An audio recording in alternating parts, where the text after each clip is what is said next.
네, 오늘 강의 들어가기 전에 공지사항 하나만 짧게 말씀을 드리겠습니다. 동영상 보면은 바오사성녀 일기 묵상을 올려놨죠. 근데 그게 이제 보면은 동영상만 보아가지고는 이 일기를 몇 페이지를 하는지를 몰라요, 사실. 그래서 A4 용지에, 바오사성녀 일기 묵상 해갖고 1번 되어 있으면은 요거는 페이지가 몇 페이지부터 몇 페이지까지다라고 하는 것을 이렇게 만들었습니다. 만들어서 그것을, 사진을 찍어서 커뮤니티에 올려놓을 테니까, 그걸 참고하셔서 바오사성녀 일기 묵상, 일기책하고 강의하고가 이렇게, 맞추어서 공부하시라고 그거를 커뮤니티에 올려놓겠습니다. 그리고 물론 네이버 카페에도 따로 올려놓을 거예요. 그래서 그걸 참고하셔서 보면은 지금 1번 강의가 묵상이 이제 몇 페이지부터 몇 페이지까지를 하고 있구나. 그걸 쉽게 알 수가 있죠. 그러면은 좀 하기가 좀 수월하지 편하지 않겠나 싶어서 그것을 따로 작업을 했었는데 올려드릴 생각을 안 하고 있다가 기왕 뭐 강의는 동영상 강의는 다 올라가 있으니까 그거를 참고를 하셔서 공부하시라고 편리를 봐주는 겁니다. 그러니까 편하게 하시라고. 어제는 중간에 강의가 끊어지면서 뭐 어수선한 부분들이 약간 있었던 것 같은데 그거는 뭐 여러분들은 어수선한 게 아니고 제가 어수선했어요. 갑자기 이 모니터를 보고 있는데 뱅글뱅글 도는 표시 있잖아요. 이렇게 돌면서 연결이 안 되고 이래서 이거 끊어졌구나 싶어서 다시 해서 했었는데 그래도 뭐 할 수 있는 부분들은 좀 했습니다. 그러니까 간혹 가다가 이런 경우가 생겨요. 제가 이렇게 조작을 하는 것이 아니고 유튜브에 트래픽이 많이 걸리게 되면 이런 현상이 있으니까 그때는 다시 끊고 조금 있다가 다시 들어오시면 되지 싶습니다. 그 사이에 제가 조치를 할 겁니다.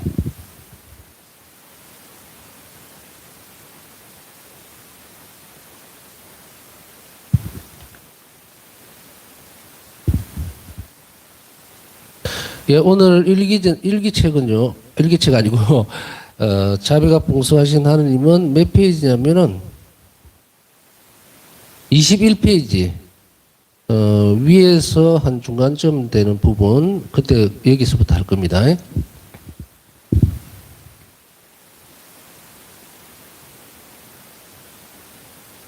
바오사 수녀는 다음과 같이 이야기를 한다. 하느님께 대한 부분들을 살펴보고 있죠. 창조주 하느님께서는 어떤 존재이신가 그것을 우리에게 밝혀주고 있다고 그랬죠. 그래서 이것은 어떻게 보면은 아주 기초적이면서도 굉장히 중요한 부분입니다. 내가 모시고 있는 나와 함께 살아야 되는 이것을 훨씬 뛰어넘어서 영원에서까지 이제 우리 영원한 생명을 보장해 줄 수 있는 그분이 누구신가를 분명히 알아야 되겠죠. 그러면서도 이 부분은 하나님께서 계시해 주시는 부분, 당신이 누구시고 어떤 분이시라는 것을 우리가 안다는 것은 우리 신앙생활의 방향을 잡는 데 굉장히 중요합니다.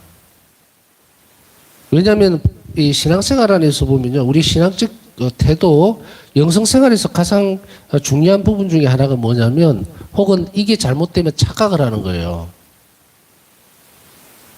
하느님께서는 어떤 분이시라는 것을 밝히 드러내 주시겠다는 것을 모르면요. 우리는 어떻게 삽니까? 신앙을. 자칫 잘못하면은 내가 신앙생활을 마치 하느님을 위해서 하는 것 같지. 내가 미사 참여하는 것도 마치 하느님을 위해서 하는 것 같지. 내가 봉헌을 하는 것도 하느님을 위해서 하는 것 같지. 혹은 또 경건하게 사는 것도 하느님 보시기에 좋아서 하느님께 뭔가를 드리고 싶어 하는 그런 사랑의 관계가 아니고 내가 이만큼 했으니까 당연히 영원한 생명에 대한 부분들을 나는 보장받아야 된다라고 하는. 그래서 그게 선물의 개념이 아니고 구원은 선물입니다. 순수한 선물이에요. 우리가 우리 자신을 구원하는 데서 보탬이 되는 것은 하느님이 해주셔야 되는 것이지 인간의 노력만으로는 아무런 가치가 없어요. 하느님 없이 이루어지는 일들이라는 것은 현세에서는 뭔가가 이루어질 수는 있습니다. 그 어떤 관계냐면 아무것도 안 해줄 수는 없겠죠. 창조주와 피조물의 관계인가 아니면 아버지와 자녀의 관계인가에 따라서 완전히 달라집니다. 하느님께서는 피조물을 창조물들을 만들어 놓고 난 이후에 그것을 자연 그대로 당신의 섭리대로 이렇게 살아가도록 만들어 놓았어요. 그렇기 때문에 거기에서 우리가 삶을 살아가면서 뭔가를 해나가면서 어떤 소득이라든지 이런 것들은 나게 돼 있다는 이야기예요. 그러나 그것이 반드시 내가 그 일을 한다고 해서 또 일정한 형태의 어떤 결과물이 나온다고 해서 그것 자체가 내 자신을 보존해 줄 수 있거나 하는 가치는 없다는 이야기입니다. 그런데 우리가 하느님을 믿고 따르면서 은총 생활이라는 것, 하느님께서 우리에게 베풀으시는 자비라고 하는 것, 그것이 내가 행동하는 것에 혹은 내가 살아가는 것에 합치가 되면 이제 이거는 영원성을 지니게 돼요. 다른 말로 하면 구원적 가치를 지닌다는 이야기죠. 그렇기 때문에 우리가 하는 행동, 삶이라든지 또 신앙생활 자체도 하느님과 결합되지 않으면 아무 소용이 없다는 것을 첫째로 기억을 해야 합니다. 그래서 우리가 하는 행동들은 사실은 신앙생활 전체는 어떤 것이냐면 아주 단적으로 이야기하면 하느님께서 이미 우리에게 베풀으신 자비에 대해서 반응하는 거예요. 반응. 감사하다는 말로 이게 모든 일에 감사하십시오 하는 말이 그 말이에요. 이미 주어져 있는 것은 그러니까 감사하다는 말은 뭡니까? 하나님을 떠올린다는 말이죠. 하나님께서 주신 것에 대해서 우리가 이미 받은 것에 대해서 감사를 드리기 때문에 그 부분에 대해서는 어떤 다른 우리 자신들의 어떤 노력이나 이런 것들이 필요가 없어요. 이 말은 우리가 노력을 안 해도 된다는 말이 아니에요. 우리가 노력을 하지만 하나님께서 원하시는 부분, 이미 베풀어 주신 것에 대해서 내가 받았고 그것에 대해서 우리가 누군가에게 뭔가를 받으면 감사합니다 하고 인사를 하잖아요. 반응을 하죠. 우리가 하고 있는 모든 일상적인 삶이라든지 신앙생활, 뭐 고해성사를 본다든지 회개를 한다든지 참회를 한다든지 아니면 미사 참여를 한다든지 이웃에게 어떤 이웃 사랑을 베푼다든지 이런 모든 것들이 이미 받은 것에 대해서 감사하는 행위라는 이야기예요. 그래야만 하나님께서는 우리를 어떻게 보십니까?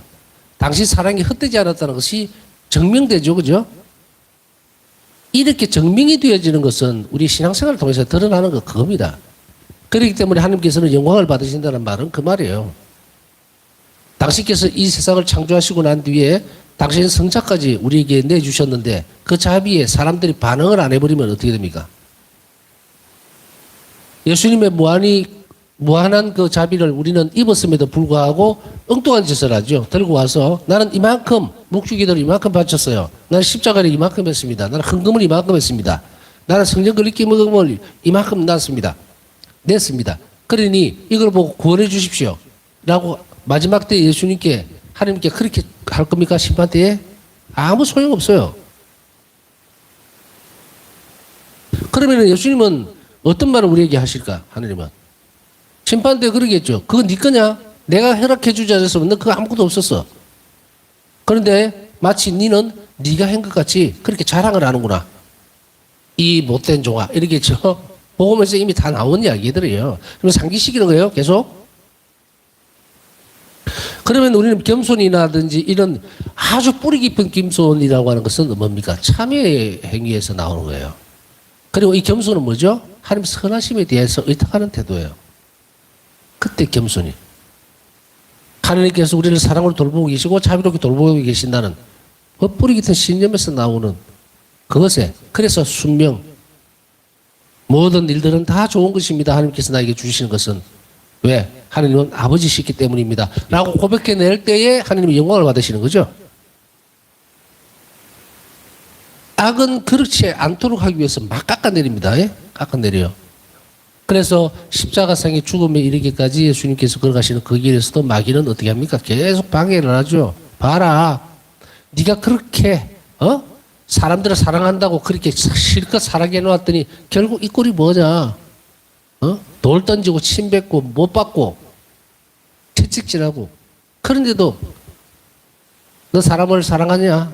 할 거냐라고 계속 하죠. 그러니까 싹 없애버리라고 자꾸 종용을 할 거 아니에요. 실패했다고. 그러나 예수님은 어떻습니까? 마지막까지 아버지의 선성, 그걸 그대로 드러냅니다. 자비를 드러내죠. 그래서 죽기까지 순명하셨다. 바로 이러한 하나님의 속성들을 잘 알고 우리 행위들을 고쳐나가야 돼요. 똑같은 일을 한다 하더라도 하나님 마음에 드는 것, 하나님 영광을 위해서 드러내는 것, 그것은 뭡니까? 하나님의 사랑에 내가 반응을 할 때죠. 그래서 그 사랑이 반사가 되도록 만들어주는 거, 이웃에게. 그렇게 될 때 하나님은 영광을 받으신다. 이런 말을 쓰는 거예요.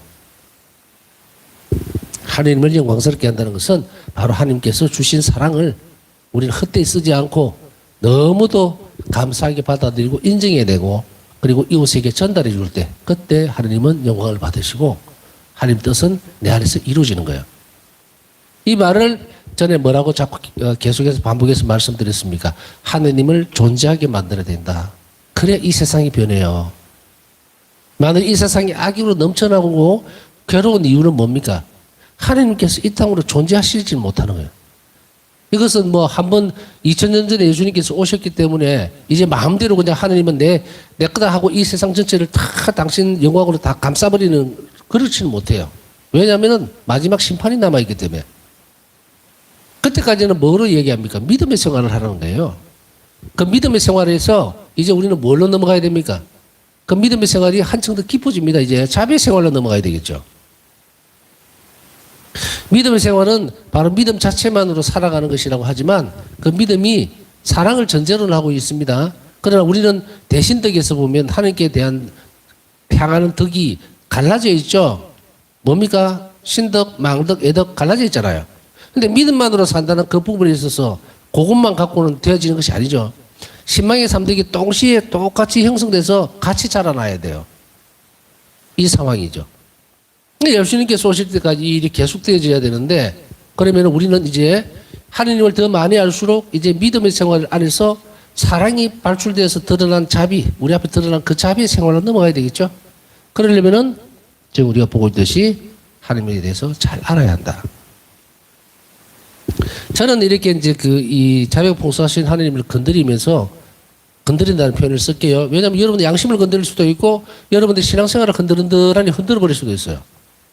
그러나 무너뜨리지는 않을 겁니다. 왜냐하면 신앙생활 여러분 잘하고 있어요. 방향이 틀렸어요. 방향이. 또 혹은 완고함 때문에 그걸 못 넘어가는 경우도 있고. 그래서 여러 가지를 이렇게 계속해서 다리를 놓는데, 이래 살았거나 저래 살았거나 이제 지금부터는 하느님을 먼저 잘 봐야 합니다. 그렇게 해서 내가 그것에 맞추어 나가는 일이 신앙생활이에요. 그렇지 못하고 내 상상으로 내 생각으로 10명이 모여가지고 하나님은 이럴 것이다라는 그런 식으로 해갖고 신앙생활이 되어져서는 절대로 안 됩니다. 그래서 우리는 오늘도 이 부분들을 하나님은 어떤 분이신가에서 얘기했던 부분들이 뭡니까? 하나님은 우리 자신들이 사실 필요 없다는 거예요. 필요 없어요. 하나님은 우리가 꼭 있어야 될 이유가 없어요. 그러나 뭡니까? 하나님의 본질은 이제 계시에서 드러나는 하나님. 그런데도 불구하고 우리가 왜 창조가 됐느냐? 넘치는 자비 때문에 그런 거예요. 넘치는 자비 때문에. 그래서 이것이 넘쳐서 우리와 같은 사람을 만들자. 우리 닮은 사람을 만들자. 네? 같은 사람이 아니고 닮은 사람을 만들자. 그래서 우리 모상을 닮은 사람을 만들자 해서 창조가 이루어졌고, 그 다음에 이 창조에서 원죄가 이루어지니까 드러나 버리죠. 그러니까 이들을 안 되겠다. 영원한 삶으로 업그레이드 시키자. 더 높은 차원으로 삼일체계에서 나누는 사랑으로 끌어들이자. 이렇게 해서 되는데 그 방법적인 것이 뭡니까? 예수님의 십자가상의 죽음과 부활이었죠. 자, 이렇게 보면서 바울사 숙련회를 통해서 하나님이 어떤 분이신가라는 것을 드러내는데, 그 중에서 가장 중점이 되어지는 부분들은 바로 이 부분입니다. 그래서 이것을 잘 이해해야만 제가 앞에서 설명드렸던 내용을 이해할 수 있어요. 하느님은 우리 공로라든지 무슨 뭐 이런 것들 필요가 없어요. 당신 스스로 완전해요. 그럼에도 불구하고 우리에게 넘치는 자비 때문에 창조된 사람들을 창조하셨고, 그리고 창조된 그 모습을 보고 기뻐하셨다 그랬죠. 이 관계에서 우리가 아까 얘기했듯이 선물로 전부 다 주어졌기 때문에 내가 경건하게 산다든지 거룩하게 사는 것 이것 때문에 뽐내거나 또 이것 때문에 나는 천국 갈 거야. 아, 저 사람 저렇게 경건하게 사니까 혹은 거룩하게 살았고 열심히 뭐 신앙생활 했으니까 천국 갈 거야라고 생각하지 말아라. 천국은 선물입니다. 선물. 그러면 뭡니까? 누가 더 하나님의 사랑을 깊이 인식하고 그리고 그 사랑에 헌신했느냐의 문제죠. 그걸 뭐라고 표현합니까? 자비롭게 살았다면 그 사람은 자비를 입었다는 거예요. 자, 이렇게 개념이 좀 바뀌죠. 많이. 파우스타수녀는 다음과 같이 이야기합니다. 나는 영적으로 하느님의 의조 앞에 옮겨졌다. 그곳에서 나는 하나님께 끊임없이 찬양을 드리는 천상의 능력들을 보았다. 또한 나는 그 의조 위로 비치는 찬란한 광채를 보았다. 피조물들은 접근할 수 없는 그 광채 속으로 오직 사람이 되신 말씀만이 중개자로서 들어가신다. 오직 사람이 되신 말씀 누구신지 아시죠? 우리는 예수님. 예수님만이, 예수 그리스도만이 중개자로서 들어가신다. 예수님께서 그 빛에 들어가셨을 때 나는 이 말씀을 들었다. 자, 이 부분 중요하죠. 네가 듣는 것을 즉시 받아 적어라. 자, 이제 예수님께서는 바로 듣는 것을 바로 적어라. 앞에서 말씀드렸죠. 이 일기의 내용이라든지 자비 신심 자체가 세상 창조 이래로 이런 일은 없었다. 예수님께서 직접 친히 가르쳐주고 계신다.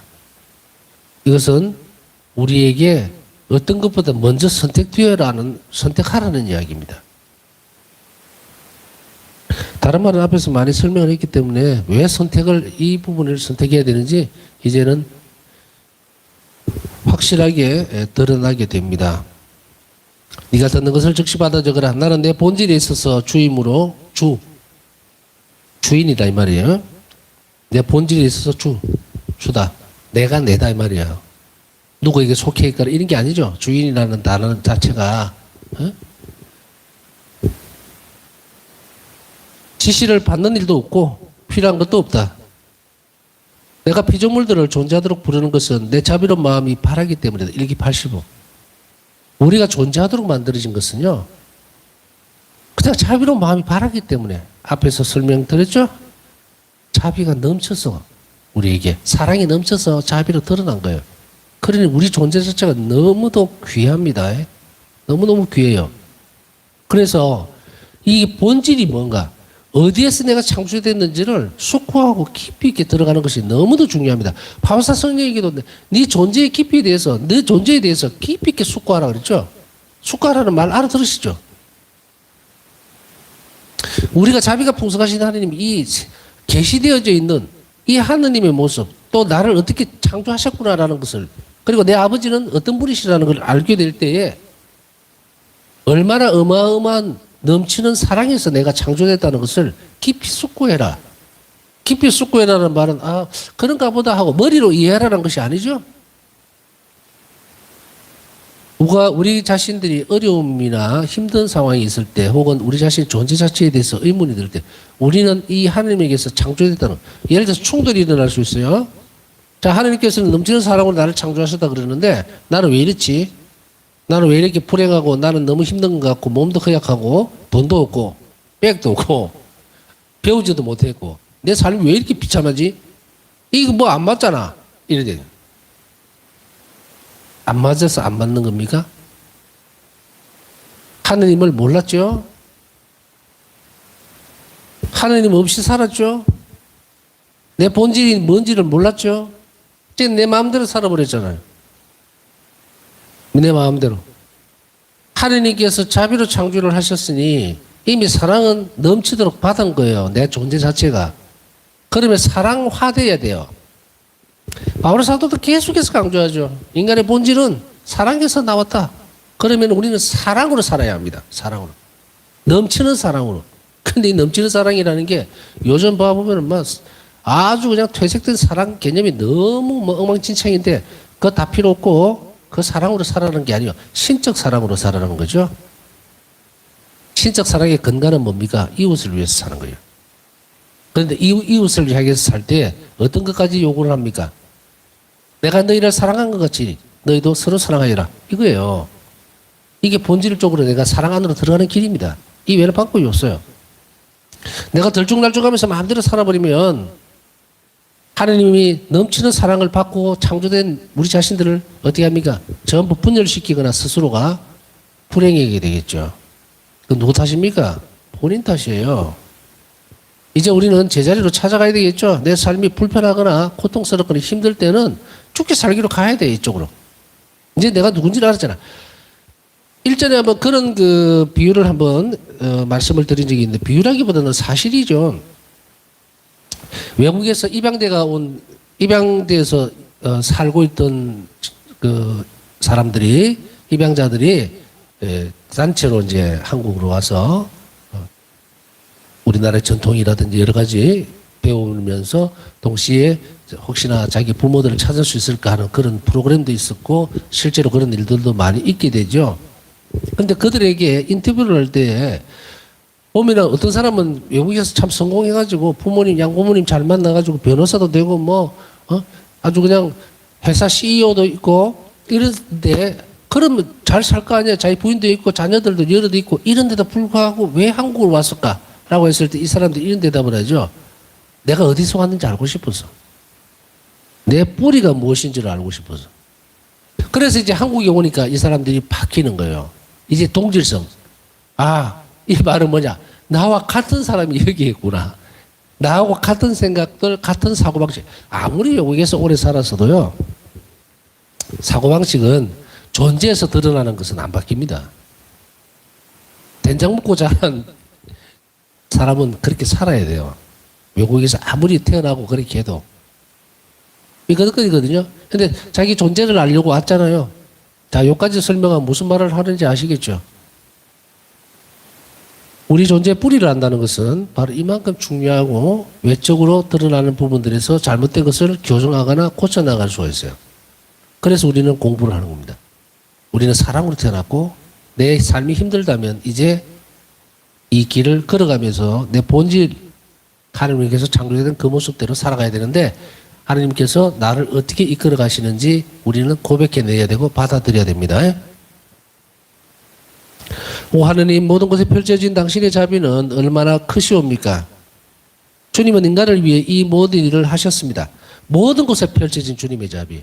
이것을 살펴보는 것이 대단히 중요하지만 자신의 삶의 무게가 너무 무겁다고 생각할 때는 하늘을 쳐다보다 원망스럽고 땅을 내리다봐도 원망스러울 때가 있어요.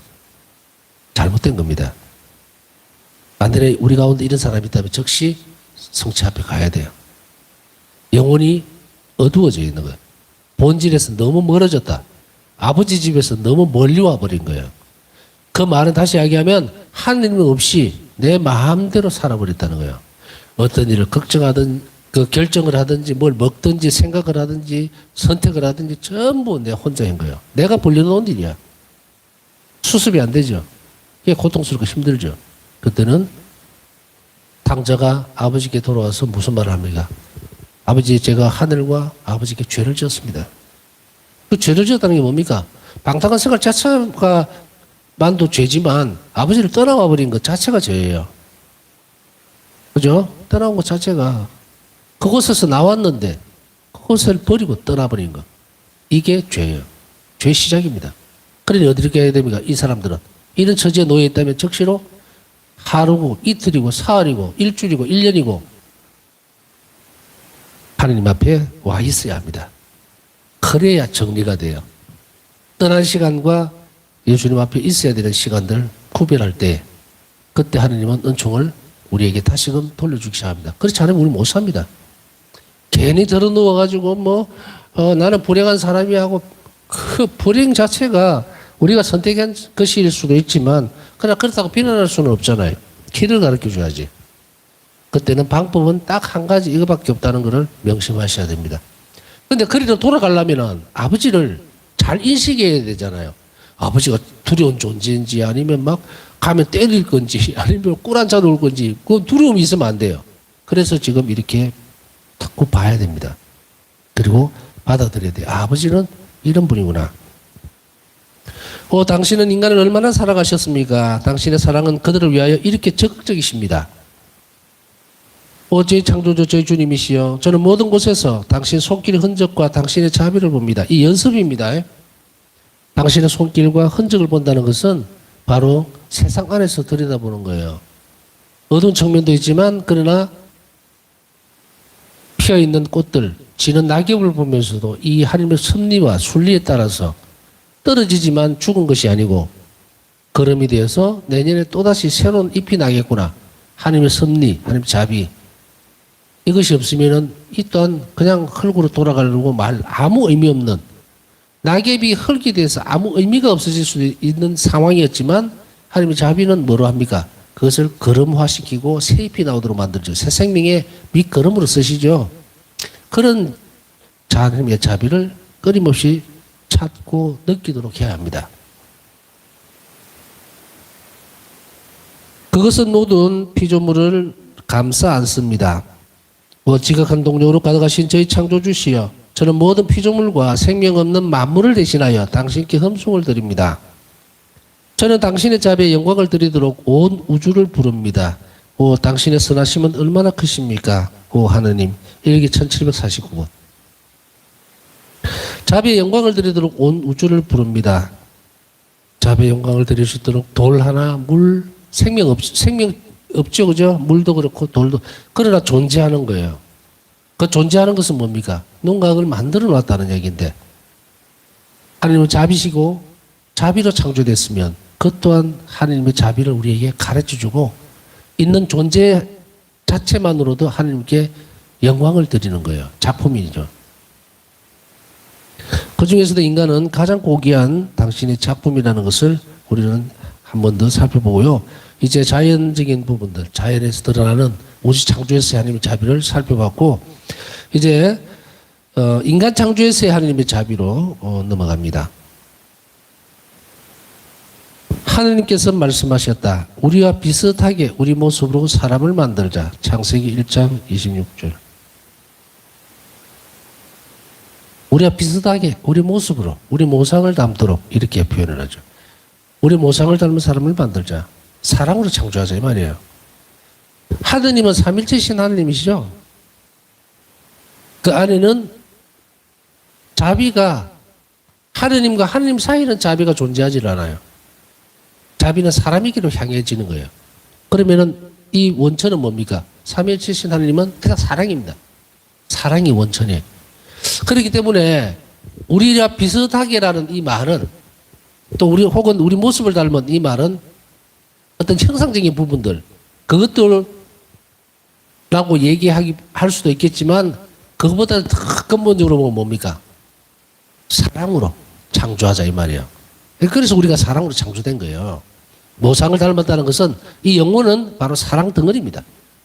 그래서 아까 말씀드렸듯이 우리가 원래 자리로 돌아가려면 이 영혼이 사랑으로 가득 차야만 우리는 행복해질 수 있다.